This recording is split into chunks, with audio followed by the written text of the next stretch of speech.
Hello friends, welcome back to your channel Anand study hub. ಮುಂಬರುವಂಥ ಶಿಕ್ಷಕ ನೇಮಕಾತಿ ಅಂದರೆ PSTR, GPSTR ಮತ್ತು HSTRಗೆ ಮೇನ್ ಸಬ್ಜೆಕ್ಟ್ ಆದಂಥ ಶೈಕ್ಷಣಿಕ ಮನೋವಿಜ್ಞಾನದ ಟಾಪ್ 30 MCQ ಸೆಷನ್ ಅನ್ನು ನೋಡ್ತಾ ಇದ್ವಿ. Most important, crucial, game changer ಆದಂಥ ಸಬ್ಜೆಕ್ಟ್ ಇದು. PST ಎಕ್ಸಾಮ್ನಲ್ಲಿ 25 ಮಾರ್ಕ್ಸ್ಗಳಿಗೆ ಬರುತ್ತೆ ಮತ್ತು GPSTRಯಲ್ಲಿ 50 ಮಾರ್ಕ್ಸ್ಗಳಿಗೆ ಬರುವಂಥ ಸಬ್ಜೆಕ್ಟ್. ಇದರ ಬಗ್ಗೆ ಕಳೆದ 4 ವಿಡಿಯೋದಲ್ಲಿ ಟಾಪ್ 120 ಮೀಟರ್ ಕ್ವಶನ್ಗಳನ್ನು ನೋಡಿದ್ವಿ. ಇದರದ ಮೊದಲ ಚಾಪ್ಟರ್ನ ಕೊನೆಯ ಅಧ್ಯಾಯವನ್ನ MCQಗಳನ್ನ ಈ ವಿಡಿಯೋದಲ್ಲಿ ನೋಡ್ತಾ ಇದ್ದೇವೆ. ಹಾಗಾದ್ರೆ ಬನ್ನಿ. 121ನೇ ಪ್ರಶ್ನೆ ಹೀಗಿದೆ ನಿಮ್ಮ ಹತ್ರ. ಶಾಲೆಯಲ್ಲಿ ಕಲಿಕಾಕಾರನಾಗಿ ಒಂದು ಮಗುವಿನ ನಿರುಪಯೋಗಿ ಸ್ಥಿತಿಯನ್ನು ಅಳೆಯಲು ಪಾಲಕರ ಸಾಮಾಜಿಕ, ಆರ್ಥಿಕ ಸ್ಥಿತಿ ಅಥವಾ ಸಾಮಾಜಿಕ ವರ್ಗವನ್ನು ತಿಳಿಯುವುದು ಒಂದು ಮಾರ್ಗವಾಗಿದೆ. ಇದಕ್ಕೆ ಸಂಬಂಧಿಸಿರುವುದು ಯಾವುದು? ನಿಮ್ಮ ಆಪ್ಷನ್ಸ್ ಹೀಗಿದಾವೆ. ಎ ಆದಾಯ, ಬಿ ಉದ್ಯೋಗ, ಸಿ ಶಿಕ್ಷಣ, ಡಿ ಜನಾಂಗ. ಇದರ ಸರಿಯಾದ ಉತ್ತರ ಸಿ ಶಿಕ್ಷಣ. 122ನೇ ಪ್ರಶ್ನೆ ನೋಡ್ತಾ ಹೋದ್ರೆ, ಹೊಂದಾಣಿಕೆ ಹಾಗೂ ಧನಾತ್ಮಕ ವರ್ತನೆಗಾಗಿ ವಿದ್ಯಾರ್ಥಿಗೆ ಅಗತ್ಯವಾದ ಜೀವನ ಕೌಶಲ ಯಾವುದು? ಆಪ್ಷನ್ಸ್: ಎ ಪರಿಣಾಮಕಾರಿ ಅಂತರ್ವೈಯಕ್ತಿಕ ಸಂವಹನ, ಬಿ ನಿರ್ಣಯ ತೆಗೆದುಕೊಳ್ಳುವ ಸಾಮರ್ಥ್ಯ, ಸಿ ಭಾವನೆ ಮತ್ತು ಒತ್ತಡಗಳೊಂದಿಗೆ ಹೊಂದಿಕೊಳ್ಳುವುದು, ಡಿ ಈ ಮೇಲಿನ ಎಲ್ಲವೂ. ಇದರ ಸರಿಯಾದ ಉತ್ತರ ಮೇಲಿನ ಎಲ್ಲವೂ. ಒಬ್ಬ ಹೊಂದಾಣಿಕೆ ಹಾಗೂ ಧನಾತ್ಮಕ ವರ್ತನೆ ವಿದ್ಯಾರ್ಥಿಗೆ ಏನು ಪರಿಣಾಮಕಾರಿ ಕೌಶಲ್ಯ ಬೇಕಂದ್ರೆ ಅವನು ಪರಿಣಾಮಕಾರಿ ಅಂತರ್ವೈಯಕ್ತಿಕ ಸಂವಹನ ಇರಬೇಕು, ನಿರ್ಣಯ ತೆಗೆದುಕೊಳ್ಳುವ ಸಾಮರ್ಥ್ಯ ಇರಬೇಕು ಮತ್ತು ಭಾವನೆ ಮತ್ತು ಒತ್ತಡಗಳೊಂದಿಗೆ ಹೊಂದಿಕೊಳ್ಳೋದಾಗಿರ್ಬೇಕು. ಇದರ ಉತ್ತರ ಈ ಮೇಲಿನ ಎಲ್ಲವೂ. 223ನೇ ಪ್ರಶ್ನೆ ನೋಡ್ತಾ ಹೋದ್ರೆ, ಒಂದು ವೇಳೆ ವಿದ್ಯಾರ್ಥಿಯೊಬ್ಬ ನಿಮಗೆ ಗೊತ್ತಿರದ ಪ್ರಶ್ನೆಯನ್ನು ಕೇಳಿದ್ರೆ ಏನ್ ಮಾಡ್ತೀರಾ? ಇದರದ ಆಪ್ಷನ್ ಸಿಗಿದಾವೆ. ಅಂತಹ ವಿದ್ಯಾರ್ಥಿಗೆ ಅವನ ಪ್ರಶ್ನೆಯು ಅರ್ಥರಹಿತ ಎಂದು ಹೇಳುವುದು, ಬಿ ಅಂತ ವಿದ್ಯಾರ್ಥಿ ಅಥವಾ ಪ್ರಶ್ನೆಯನ್ನು ಕಡೆಗಣಿಸಲು ಪ್ರಯತ್ನಿಸುವುದು, ಸಿ ಆ ಪ್ರಶ್ನೆಯ ಉತ್ತರವನ್ನು ಹುಡುಕಿ ನಂತರ ದಿನ ವಿದ್ಯಾರ್ಥಿಗೆ ತಿಳಿಸುವುದು, ಡಿ ಅನಗತ್ಯ ಪ್ರಶ್ನೆಗಳನ್ನು ಕೇಳಿದ ವಿದ್ಯಾರ್ಥಿಗೆ ಗದರಿಸುವುದು. Most important repeated question friends. ಇದರ ಸರಿಯಾದ ಉತ್ತರ ಆಪ್ಷನ್ ಸಿ. ಆ ಪ್ರಶ್ನೆಯ ಉತ್ತರವನ್ನು ಹುಡುಕಿ ನಂತರದ ದಿನ ವಿದ್ಯಾರ್ಥಿಗೆ ತಿಳಿಸುವುದಾಗಿರುತ್ತೆ. 224ನೇ ಪ್ರಶ್ನೆ ನೋಡ್ತಾ ಹೋದ್ರೆ ಫ್ರೆಂಡ್ಸ್, ಓರ್ವ ಪ್ರತಿಭಟನಾತ್ಮಕ ಶಿಕ್ಷಕರು ತರಗತಿಯ ಸನ್ನಿವೇಶಗಳನ್ನು ಸೃಷ್ಟಿಸಲು ಕಾರಣ. ನಿಮ್ಮ ಆಪ್ಷನ್ಗಳು ಹೀಗಿದಾವೆ. ಎ ಉಪನ್ಯಾಸ ಕೇಳುವಂತೆ ಮಾಡಲು, ಬಿ ಶಿಕ್ಷಕರು ಉಪನ್ಯಾಸದಿಂದ ಟಿಪ್ಪಣಿ ಮಾಡಿಕೊಳ್ಳುವಂತೆ ಮಾಡಲು, ಸಿ ತರಗತಿಯ ಶಿಸ್ತನ್ನು ನಿರ್ವಹಿಸುವುದು, ಡಿ ವಿದ್ಯಾರ್ಥಿ ಮತ್ತು ಶಿಕ್ಷಕರ ಪರಸ್ಪರನ ವರ್ತನೆಯನ್ನ ಉತ್ತೇಜಿಸುವುದು. ಇದರ ಸರಿಯಾದ ಉತ್ತರ ಆಪ್ಷನ್ ಡಿ, ವಿದ್ಯಾರ್ಥಿ ಮತ್ತು ಶಿಕ್ಷಕರು ಪರಸ್ಪರ ವರ್ತನೆಯನ್ನ ಉತ್ತೇಜಿಸುವುದು. 225ನೇ ಪ್ರಶ್ನೆ ನೋಡ್ತಾ ಹೋದ್ರೆ ಫ್ರೆಂಡ್ಸ್, ಶಿಕ್ಷಣಕ್ಕೆ ಇರಬೇಕಾದ ಗುರಿ ಯಾವುದು? ನಿಮ್ಮ ಆಪ್ಷನ್ಗಳು ಹೀಗಿದಾವೆ. ವಿದ್ಯಾರ್ಥಿಗಳ ಔದ್ಯೋಗಿಕ ಕೌಶಲ್ಯಗಳನ್ನು ಅಭಿವೃದ್ಧಿಪಡಿಸುವುದು, ಬಿ ವಿದ್ಯಾರ್ಥಿಗಳಲ್ಲಿ ಸಾಮಾಜಿಕ ಪ್ರಜ್ಞೆಯನ್ನು ಅಭಿವೃದ್ಧಿಪಡಿಸುವುದು, ಸಿ ಪರೀಕ್ಷೆಗಾಗಿ ವಿದ್ಯಾರ್ಥಿಗಳನ್ನ ಸನ್ನದ್ಧಗೊಳಿಸುವುದು, ಆಪ್ಷನ್ ಡಿ ವಿದ್ಯಾರ್ಥಿಗಳನ್ನು ವಾಸ್ತವಿಕ ಬದುಕಿಗಾಗಿ ಸನ್ನದ್ಧಗೊಳಿಸುವುದು. Most important question. ಇದರ ಸರಿಯಾದ ಉತ್ತರ ಆಪ್ಷನ್ ಡಿ, ವಿದ್ಯಾರ್ಥಿಗಳನ್ನ ವಾಸ್ತವಿಕ ಬದುಕಿಗಾಗಿ ಸನ್ನದ್ಧಗೊಳಿಸುವುದೇ ಶಿಕ್ಷಣದ ಗುರಿ. 126ನೇ ಪ್ರಶ್ನೆ ನೋಡ್ತಾ ಹೋದ್ರೆ, ಓರ್ವ ವಿದ್ಯಾರ್ಥಿಗೆ ಮಾರ್ಗದರ್ಶನ ಮಾಡಲು ಶಿಕ್ಷಕರು ವಿದ್ಯಾರ್ಥಿಯ ಬಗ್ಗೆ ಅಗತ್ಯವಾಗಿ ತಿಳಿಯಬೇಕು. ಆಪ್ಷನ್ಸ್ ಹೀಗಿದಾವೆ. ಎ ವಿದ್ಯಾರ್ಥಿಯ ಕಲಿಕಾ ತೊಂದರೆ, ಬಿ ವಿದ್ಯಾರ್ಥಿಯ ಕಲಿಕಾ ವ್ಯಕ್ತಿತ್ವ, ಆಪ್ಷನ್ ಸಿ ವಿದ್ಯಾರ್ಥಿಯ ಮನೆಯ ಪರಿಸರ, ಡಿ ಈ ಮೇಲಿನ ಎಲ್ಲವೂ. ಇದರ ಸರಿಯಾದ ಉತ್ತರ ಆಪ್ಷನ್ ಡಿ, ಈ ಮೇಲಿನ ಎಲ್ಲವೂ. ಒಬ್ಬ ಶಿಕ್ಷಕ ವಿದ್ಯಾರ್ಥಿ ಬಗ್ಗೆ ತಿಳಿಯಬೇಕಾಗಿದ್ದು ವಿದ್ಯಾರ್ಥಿಯ ಕಲಿಕಾ ತೊಂದರೆ, ಕಲಿಕಾ ವ್ಯಕ್ತಿತ್ವ ಮತ್ತು ವಿದ್ಯಾರ್ಥಿಯ ಮನೆಯ ಪರಿಸರವನ್ನು ಅರ್ಥ ಮಾಡಿಕೊಳ್ಬೇಕು. 227ನೇ ಪ್ರಶ್ನೆ ನೋಡ್ತಾ ಹೋದ್ರೆ, ಇವುಗಳಲ್ಲಿ ಶೈಕ್ಷಣಿಕ ಮನೋವಿಜ್ಞಾನದ ಸ್ವಭಾವ ಯಾವುದಾಗಿದೆ? ನಿಮ್ಮ ಆಪ್ಷನ್ಸ್ಗಳು ಹೇಗಿದಾವೆ. ಎ ಕಲೆ, ಬಿ ವಿಜ್ಞಾನ, ಸಿ ಧನಾತ್ಮಕ ವಿಜ್ಞಾನ, ಡಿ ಯಾವುದೂ ಅಲ್ಲ. ಇದರ ಸರಿಯಾದ ಉತ್ತರ ಆಪ್ಷನ್ ಸಿ, ಧನಾತ್ಮಕ ವಿಜ್ಞಾನವಾಗಿದೆ. 128ನೇ ಪ್ರಶ್ನೆ ನೋಡ್ತಾ ಹೋದ್ರೆ, ಬೋಧನೆಯ ಪರಿಣಾಮಕಾರತೆ ಹೆಚ್ಚಬೇಕಂದ್ರೆ ಏನ್ ಮಾಡಬೇಕು? ನಿಮ್ಮ ಆಪ್ಷನ್ಗಳು ಹೇಗಿದಾವೆ. ಎ ತರಗತಿಯಲ್ಲಿ ನೇರ ಬೋಧನೆ ಬಳಸಬೇಕು, ಆಪ್ಷನ್ ಬಿ ತರಗತಿಯಲ್ಲಿ ಶಿಕ್ಷಕರಿಂದ ನಿರ್ದೇಶಿತ ವಿಧಾನಗಳನ್ನ ಬಳಸುವುದು, ಆಪ್ಷನ್ ಸಿ ನೇರ ಬೋಧನೆ ಮತ್ತು ಶಿಕ್ಷಕರಿಂದ ನಿರ್ದೇಶಿತ ವಿಧಾನ ಎರಡನ್ನೂ ಬಳಸುವುದು, ಡಿ ಶಿಸ್ತು ಕೇಂದ್ರಿತ ಬೋಧನೆ ಹಾಗೂ ಪರಸ್ಪರ ವರ್ತಿತ ವಿಧಾನಗಳನ್ನು ಬಳಸುವುದು. ಇದರ ಸರಿಯಾದ ಉತ್ತರ ಆಪ್ಷನ್ ಡಿ, ಶಿಸ್ತು ಕೇಂದ್ರಿತ ಬೋಧನೆ ಹಾಗೂ ಪರಸ್ಪರ ವರ್ತಿತ ವಿಧಾನಗಳನ್ನು ಬಳಸಬೇಕು ಪರಿಣಾಮಕಾರಿ ಆಗ್ಬೇಕಂದ್ರೆ. 129ನೇ ಪ್ರಶ್ನೆ ನೋಡ್ತಾ ಹೋದ್ರೆ, ಓರ್ವ ಉತ್ತಮ ತರಗತಿ ಶಿಕ್ಷಕರು ಯಾರು? ನಿಮ್ಮ ಆಪ್ಷನ್ಗಳು ಕಲಿಕಾಕಾರರ ಸಹಜ ಆಸಕ್ತಿಯನ್ನ ಪೋಷಿಸುವುದು, ಕಲಿಕಾಕಾರರ ಚರ್ಚೆಯನ್ನ ಪ್ರೋತ್ಸಾಹಿಸುವುದು, ವಾಸ್ತವಿಕ ಜಗತ್ತಿನ ಚಟುವಟಿಕೆಗಳಲ್ಲಿ ಕಲಿಕಾಕಾರರನ್ನು ತೊಡಗಿಸುವುದು, ಆಪ್ಷನ್ ಡಿ ಈ ಮೇಲಿನ ಎಲ್ಲವೂ. ಇದರ ಸರಿಯಾದ ಉತ್ತರ ಆಪ್ಷನ್ ಡಿ, ಮೇಲಿನ ಎಲ್ಲ ಗುಣಗಳು ಇರಬೇಕು ಒಬ್ಬ ಉತ್ತಮ ಶಿಕ್ಷಕನಿಗೆ. 130ನೇ ಪ್ರಶ್ನೆ ನೋಡ್ತಾ ಹೋದ್ರೆ ಫ್ರೆಂಡ್ಸ್, ನೀವು ಕೇಳಿರುವ ಪ್ರಶ್ನೆಗೆ ವಿದ್ಯಾರ್ಥಿಯೊಬ್ಬ ತಪ್ಪು ಉತ್ತರ ಕೊಟ್ಟರೆ ನೀವೇನ್ ಮಾಡ್ತೀರಾ ಅಂತ ಆಪ್ಷನ್ ಕೇಳಿದರೆ most important and repeated question section ಮನೋವಿಜ್ಞಾನದಲ್ಲಿ ಆಪ್ಷನ್ಗಳನ್ನು ಹೀಗೆ ಕೊಟ್ಟಿದ್ದಾರೆ. ಇನ್ನೊಂದು ಪ್ರಶ್ನೆಯನ್ನು ಕೇಳುವ ಮೂಲಕ ಅಭ್ಯರ್ಥಿಯು ತನ್ನ ತಪ್ಪನ್ನು ಅರಿಯುವಂತೆ ಮಾಡುವುದು. ಆಪ್ಷನ್ ಬಿ, ಅಭ್ಯರ್ಥಿ ಉತ್ತರವು ಏಕೆ ತಪ್ಪು ಎಂದು ಅಭ್ಯರ್ಥಿಗೆ ತಿಳಿಸುವುದು. ಆಪ್ಷನ್ ಸಿ, ಇನ್ನೋರ್ವ ವಿದ್ಯಾರ್ಥಿಗೆ ಉತ್ತರಿಸಲು ಹೇಳುವುದು. ಆಪ್ಷನ್ ಡಿ, ಸರಿ ಉತ್ತರವನ್ನ ಹೇಳುವುದು. ಮೋಸ್ಟ್ ಇಂಪಾರ್ಟೆಂಟ್ ಕ್ವೆಶ್ಚನ್, ಇದರ ಸರಿಯಾದ ಉತ್ತರ ಆಪ್ಷನ್ ಸಿ, ಇನ್ನೋರ್ವ ವಿದ್ಯಾರ್ಥಿಗೆ ಉತ್ತರಿಸಲು ಹೇಳುವುದು. 131ನೇ ಪ್ರಶ್ನೆ ನೋಡ್ತಾ ಹೋದ್ರೆ ಫ್ರೆಂಡ್ಸ್, ಬೋಧನೆಯ ವ್ಯಾಖ್ಯಾನವು ಯಾವುದಾಗಿದೆ? ಆಪ್ಷನ್ ಎ, ಕಲಿಕೆಗೆ ಸಹಕರಿಸುವುದು. ಆಪ್ಷನ್ ಬಿ, ಶಿಕ್ಷಕರಿಂದ ಜ್ಞಾನದ ವರ್ಗಾವಣೆ ಮತ್ತು ವಿದ್ಯಾರ್ಥಿಗಳಿಂದ ಅಧ್ಯಯನ. ಆಪ್ಷನ್ ಸಿ, ಪಠ್ಯ ಪುಸ್ತಕಗಳನ್ನ ಓದುವುದು. ಆಪ್ಷನ್ ಡಿ, ಶಿಕ್ಷಕರಿಂದ ಜ್ಞಾನದ ವರ್ಗಾವಣೆ.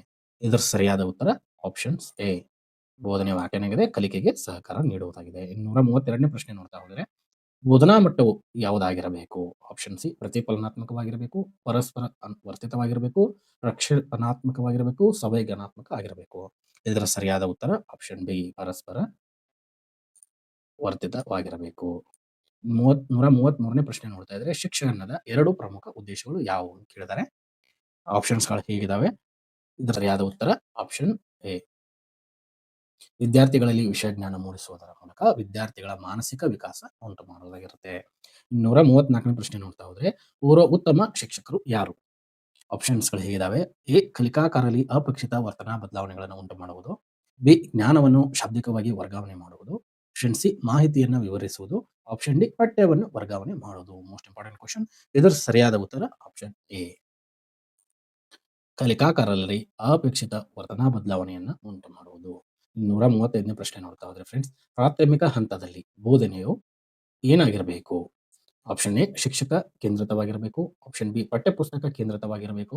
ಆಪ್ಷನ್ ಸಿ, ವಿದ್ಯಾರ್ಥಿ ಕೇಂದ್ರಿತವಾಗಿರಬೇಕು. ಆಪ್ಷನ್ ಡಿ, ಶಿಕ್ಷಕ ಮತ್ತು ಪಠ್ಯಪುಸ್ತಕ ಕೇಂದ್ರವಾಗಿರಬೇಕು. ಮೋಸ್ಟ್ ಇಂಪಾರ್ಟೆಂಟ್ ಕ್ವಶನ್, ಇದರ ಸರಿಯಾದ ಉತ್ತರ ಆಪ್ಷನ್ ಸಿ, ವಿದ್ಯಾರ್ಥಿ ಕೇಂದ್ರವಾಗಿರಬೇಕು ಪ್ರಾಥಮಿಕ ಹಂತದಲ್ಲಿ ಬೋಧನೆ. 236ನೇ ಪ್ರಶ್ನೆ ನೋಡ್ತಾ ಹೋದ್ರೆ ಫ್ರೆಂಡ್ಸ್, ಶೈಕ್ಷಣಿಕ ಮನೋವಿಜ್ಞಾನವು ಏನಾಗಿದೆ? 136ನೇ ಪ್ರಶ್ನೆ, ಶೈಕ್ಷಣಿಕ ಮನೋವಿಜ್ಞಾನವು ಏನಾಗಿದೆ? ಇದರ ಸರಿಯಾದ ಉತ್ತರ ಅನ್ವಯಿಕ ಮನೋವಿಜ್ಞಾನವಾಗಿದೆ. 137ನೇ ಪ್ರಶ್ನೆ ನೋಡ್ತಾ ಹೋದ್ರೆ ಫ್ರೆಂಡ್ಸ್, ಶಿಕ್ಷಕರು ತರಗತಿಯಲ್ಲಿ ಪರಿಶ್ರಮ ಪಡಲು ಕಾರಣವೆಂದರೆ? ಇದರ ಆಪ್ಷನ್ಗಳು ಹೇಗಿದಾವೆ. ಆಪ್ಷನ್ ಎ, ವಿದ್ಯಾರ್ಥಿಗಳಿಗೆ ಅನುಭವ ನೀಡಲು. ಆಪ್ಷನ್ ಬಿ, ಪೂರಕ ಕಲಿಕಾ ಪರಿಸರವನ್ನು ನೀಡಲು. ಆಪ್ಷನ್ ಸಿ, ವಿದ್ಯಾರ್ಥಿಗಳಿಗೆ ಪ್ರತಿಕ್ರಿಯೆಗಳಿಗೆ ಅವಕಾಶ ಕಲ್ಪಿಸಲು. ಆಪ್ಷನ್ ಡಿ, ಮೇಲಿನ ಎಲ್ಲವೂ. ಇದರ ಸರಿಯಾದ ಉತ್ತರ ಆಪ್ಷನ್ ಡಿ, ಮೇಲಿನ ಎಲ್ಲವೂ. 138ನೇ ಪ್ರಶ್ನೆ ನೋಡ್ತಾ ಹೋದ್ರೆ, ಶಿಕ್ಷಣದ 2 ಪ್ರಮುಖ ಉದ್ದೇಶಗಳು ಯಾವುವು? ಇದರ ಸರಿಯಾದ ಉತ್ತರ ಆಪ್ಷನ್ ಎ, ವಿದ್ಯಾರ್ಥಿಗಳಲ್ಲಿ ವಿಷಯ ಜ್ಞಾನ ಮೂಡಿಸುವುದರ ಜೊತೆಗೆ ಮೂಲಕ ವಿದ್ಯಾರ್ಥಿಗಳ ಮಾನಸಿಕ ವಿಕಾಸವನ್ನು ಉಂಟು ಮಾಡುವುದು ಶಿಕ್ಷಣದ 2 ಪ್ರಮುಖ ಉದ್ದೇಶಗಳು. 239ನೇ ಪ್ರಶ್ನೆ ನೋಡ್ತಾ ಹೋದ್ರೆ, ಭಾರತೀಯ ಸಮಾಜದ ಬಹುಭಾಷಾ ಗುಣವನ್ನು ಏನೆಂದು ಗ್ರಹಿಸಬೇಕು? ಇದರ ಸರಿಯಾದ ಉತ್ತರ ಆಪ್ಷನ್ ಬಿ, ಶಾಲಾ ಜೀವನವನ್ನು ಸಮೃದ್ಧಿಗೊಳಿಸುವ ಸಂಪನ್ಮೂಲ. 140ನೇ ಪ್ರಶ್ನೆ ನೋಡ್ತಾ ಹೋದ್ರೆ ಫ್ರೆಂಡ್ಸ್, ವಿದ್ಯಾರ್ಥಿಗಳ ಕಲಿಕೆಯಲ್ಲಿರುವ ನ್ಯೂನತೆಗಳ ನೈದಾನಿಕ ಪರೀಕ್ಷೆಯು ಯಾವುದನ್ನು ಹಿಂಬಾಲಿಸಬೇಕು? ನಿಮ್ಮ ಆಪ್ಷನ್ಗಳು ಹೇಗಿದಾವೆ. ಎ, ಸೂಕ್ತ ಪರಿಹಾರ ಕ್ರಮಗಳು. ಆಪ್ಷನ್ ಬಿ, ಸಮಗ್ರ ರೂಢಿ ಮತ್ತು ಅಭ್ಯಾಸ. ಆಪ್ಷನ್ ಸಿ, ಎಲ್ಲಾ ಪಾಠಗಳ ವ್ಯವಸ್ಥಿತ ಪುನರಾವಲೋಕನ. ಆಪ್ಷನ್ ಡಿ, ಕಲಿಕೆಯದೇ ಇರುವುದು ಕಲಿಕೆಯ ಒಂದು ಭಾಗವಾಗಿದೆ.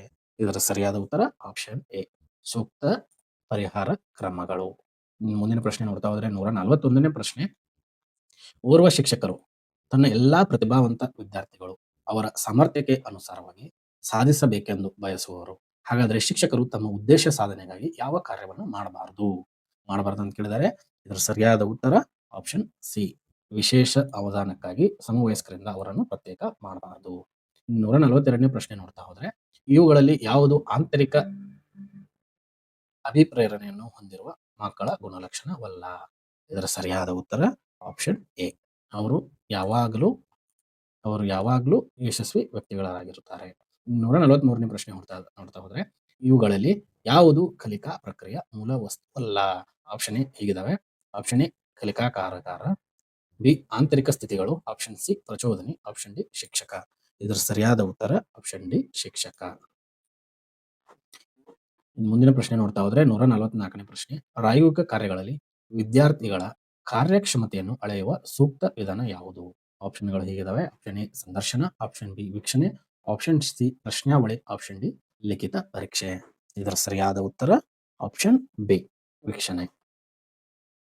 245ನೇ ಪ್ರಶ್ನೆ ನೋಡ್ತಾ ಹೋದ್ರೆ ಫ್ರೆಂಡ್ಸ್, ತರಗತಿಯಲ್ಲಿ ಪರಿಣಾಮಕಾರಿ ಉಪನ್ಯಾಸವನ್ನು ಕೊಡುವಾಗ ಶಿಕ್ಷಕರು ಏನ್ ಮಾಡಬೇಕು? ಆಪ್ಷನ್ಗಳು ಹೀಗಿದಾವೆ. ಕಣ್ಣುಗಳಲ್ಲಿ ಸಂಪರ್ಕ ಸೃಷ್ಟಿಸುವುದು. ಬಿ, ಅರ್ಥಪೂರ್ಣ ಹಾವಭಾವಗಳನ್ನು ಬಳಸುವುದು. ಆಪ್ಷನ್ ಸಿ ಉಪನ್ಯಾಸ ವೇದಿಕೆಯಲ್ಲಿ ಸ್ಥಿರವಾಗಿ ನಿಲ್ಲುವುದು. ಆಪ್ಷನ್ ಡಿ ಧ್ವನಿ ಹಾಗೂ ಸ್ವರ ಮಾಧುರ್ಯದಲ್ಲಿ ಏರಿಳಿತ ಉಂಟು ಮಾಡುವುದು. ಇದರ ಸರಿಯಾದ ಉತ್ತರ ಅರ್ಥಪೂರ್ಣ ಹಾವಭಾವಗಳನ್ನು ಬಳಸುವುದಾಗಿರುತ್ತದೆ ಶಿಕ್ಷಕರು ಪರಿಣಾಮಕಾರಿಯಾಗಿ ಉಪನ್ಯಾಸನ ಕೊಡುವಾಗ. 146ನೇ ಪ್ರಶ್ನೆ ನೋಡ್ತಾ ಹೋದ್ರೆ, ಪರಿವಿಡಿ ಅಥವಾ ಶಬ್ದಕೋಶಗಳಲ್ಲಿ ಪದಗಳನ್ನು ಹುಡುಕಲು ಅಥವಾ ಪರಾಮರ್ಶಿಸಲು ಬಳಸುವ ಅಧ್ಯಯನ ತಂತ್ರವನ್ನು ಏನೆನ್ನುತ್ತಾರೆ? ಆಪ್ಷನ್ಗಳು ಹೀಗಿದಾವೆ. ಎ ಸಾಂಕೇತಿಕ ಓದುವಿಕೆ, ಆಪ್ಷನ್ ಬಿ ಅವಲೋಕನ, ಆಪ್ಷನ್ ಸಿ ಪುನಃ ಓದುವಿಕೆ, ಆಪ್ಷನ್ ಡಿ ಮೇಲೊಂದು. ಇದರ ಸರಿಯಾದ ಉತ್ತರ ಆಪ್ಷನ್ ಎ ಸಾಂಕೇತಿಕ ಓದುವಿಕೆ. 147ನೇ ಪ್ರಶ್ನೆ ನೋಡ್ತಾ ಹೋದ್ರೆ ಫ್ರೆಂಡ್ಸ್, ತರಗತಿಯಲ್ಲಿ ಪಾಠವೊಂದನ್ನು ಪರಿಚಯಿಸಲು ಶಿಕ್ಷಕರು ಮೊದಲು ಮಾಡಬೇಕಾದ ಚಟುವಟಿಕೆ ಯಾವುದಾಗಿರುತ್ತೆ? ಇದರ ಸರಿಯಾದ ಉತ್ತರ ಆಪ್ಷನ್ ಬಿ ಉದ್ದೇಶಗಳನ್ನು ತಿಳಿಸುವುದಾಗಿರುತ್ತದೆ. ಇನ್ನು ಮುಂದಿನ ಪ್ರಶ್ನೆ ನೋಡ್ತಾ ಹೋದ್ರೆ, ಓರ್ವ ಉತ್ತಮ ತರಗತಿ ಶಿಕ್ಷಕರು ಏನ್ ಮಾಡ್ತಾ ಇರಬೇಕು? ನಿಮ್ಮ ಆಪ್ಷನ್ಗಳು ಹೀಗೆ ಕೊಟ್ಟಿದ್ದಾರೆ. ಕಲಿಕಾಕಾರರ ಸಹಜ ಆಸಕ್ತಿಯನ್ನು ಪೋಷಿಸುವುದು, ಕಲಿಕಾಕಾರರ ಚರ್ಚೆಯನ್ನು ಪ್ರೋತ್ಸಾಹಿಸುವುದು, ವಾಸ್ತವಿಕ ಜಗತ್ತಿನ ಚಟುವಟಿಕೆಗಳಲ್ಲಿ ಕಲಿಕಾಕಾರರನ್ನು ತೊಡಗಿಸುವುದು, ಮತ್ತು ಆಪ್ಷನ್ ಡಿ ಈ ಮೇಲಿನ ಎಲ್ಲವೂ. 148ನೇ ಪ್ರಶ್ನೆ ಉತ್ತರದ ಸರಿಯಾದ ಉತ್ತರ ಆಪ್ಷನ್ ಡಿ ಮೇಲಿನ ಎಲ್ಲವೂ. 149ನೇ ಪ್ರಶ್ನೆ ನೋಡ್ತಾ ಹೋದ್ರೆ, ಬೋಧನಾ ಮಟ್ಟವು ಯಾವುದಾಗಿರಬೇಕು? ಆಪ್ಷನ್ಗಳಿದೆ. ಪ್ರತಿಫಲನಾತ್ಮಕವಾಗಿರಬೇಕು, ಪರಸ್ಪರ ವರ್ತಿತವಾಗಿರಬೇಕು, ಆಪ್ಷನ್ ಸಿ ಪ್ರಕ್ಷೇಪಣಾತ್ಮಕವಾಗಿರಬೇಕು, ಆಪ್ಷನ್ ಡಿ ಸಂವೇದನಾತ್ಮಕವಾಗಿರಬೇಕು. ಇದರ ಸರಿಯಾದ ಉತ್ತರ ಪರಸ್ಪರ ವರ್ತಿತವಾಗಿರಬೇಕು. 150ನೇ ಪ್ರಶ್ನೆ ಕೊನೆಯ ಪ್ರಶ್ನೆ ನೋಡ್ತಾ ಇದ್ದೇವೆ. ಶಿಕ್ಷಕರು ರೂಢಿ ಮಾಡಿಕೊಳ್ಳಬೇಕಾಗಿರುವ ಬೋಧನಾ ಪದ್ಧತಿ ಯಾವುದಾಗಿರುತ್ತದೆ? Most important question. ಇದರ ಆಪ್ಷನ್ಗಳು ಹೀಗಿದಾವೆ. ಉಪನ್ಯಾಸ ವಿಧಾನ, ಆಪ್ಷನ್ ಬಿ ಪರಸ್ಪರ ವರ್ತಿತ ವಿಧಾನ, ಆಪ್ಷನ್ ಸಿ ವಿವರಣಾತ್ಮಕ ವಿಧಾನ, ಆಪ್ಷನ್ ಡಿ ಈ ಮೇಲಿನ ಯಾವುದು ಅಲ್ಲ. ಇದರ ಸರಿಯಾದ ಉತ್ತರ ಪರಸ್ಪರ ವರ್ತಿತ ವಿಧಾನ. ಇದಾಗಿತ್ತು friends most top 30 MCQ of ಶೈಕ್ಷಣಿಕ ಮನೋವಿಜ್ಞಾನ. ಮುಂಬರುವಂತಹ ಶಿಕ್ಷಕರ ನೇಮಕಾತಿಯಲ್ಲಿ ಗೇಮ್ ಚೇಂಜರ್ ಆದಂತಹ ಸಬ್ಜೆಕ್ಟ್ ಇದು. ಇದೇ ರೀತಿ ಮುಂದಿನ ತರಗತಿಗಳಲ್ಲಿ ಚಾಪ್ಟರ್ 2 ಶೈಕ್ಷಣಿಕ ಮನ ಬೆಳವಣಿಗೆ ಮತ್ತು ವಿಕಾಸದ ಬಗ್ಗೆ ಮೋಸ್ಟ್ ಇಂಪಾರ್ಟೆಂಟ್ ಕ್ವಶನ್ಗಳನ್ನ ನಮ್ಮ ಚಾನಲ್ ಅಲ್ಲಿ ತರ್ತಾ ಇರ್ತೇವೆ. ಅದಕ್ಕೋಸ್ಕರ ನೀವು ಮಾಡಬೇಕಾಗಿರೋದು ಈ ವಿಡಿಯೋವನ್ನ ಆದಷ್ಟು ಲೈಕ್ ಮಾಡಿ, ಶೇರ್ ಮಾಡಿ. ಹೆಚ್ಚಿನ ವಿಡಿಯೋಗಳಿಗಾಗಿ ಚಾನಲ್ ಅನ್ನ ಸಬ್ಸ್ಕ್ರೈಬ್ ಮಾಡ್ಕೊಳ್ಳಿ. Thank you.